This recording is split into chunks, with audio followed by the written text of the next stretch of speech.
Vaibhav Gehlot, whether it is Bhupesh Baghel, whether it is Dotasara, all of these investigations coming to a head just a few days ahead of elections. That is the question. Because if these cases have been waiting for years, what is the urgency of bringing them in now is a question people will ask. And let me ask Ishkaran Bhandari. Ishkaran Bhandari, you know, when there are raids at 60 locations in Tamil Nadu, when there are raids in Rajasthan on the Jal Jeevan mission, every other day there is a raid for some reason or the other in Rajasthan, and then Chhattisgarh, the name of the CM comes, which prima facie is something that has come out of interrogation.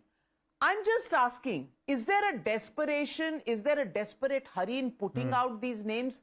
Because the only reason that you can find is elections are around the corner, and most surveys show that Chhattisgarh is not going the BJP way.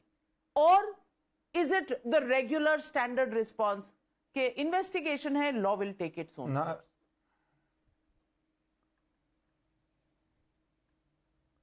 Navika ji, omnibus is the prerogative of politicians. They can omnibussly say ED is acting at the behest of BJP, or they can say that BJP is doing, or the ED is doing its job. But every case has to be in specifically. And let's talk about Chhattisgarh case specifically. Did it deserve raids or did it not deserve raids? This is a case where ordinary people are hooked onto online gaming, on virtual apps, this virtual gaming. Initially they make some victories, and then as the house always wins, the gaming apps make colossal profits, 6,000 crores in this case. This started by an alleged juice shop owner who is now throwing a wedding party of 200 crores, where ED has incidentally summoned some of the big names of Bollywood, Ranbir Kapoor, Kapil Sharma, etc. That is the amount of money we are talking about in merely 5-6 years, operating from Dubai, where 5 crore cash has been recovered. So that's why I said, let's not go into generalities, let's stick to any specific case, and all these cases get tested out in the courts.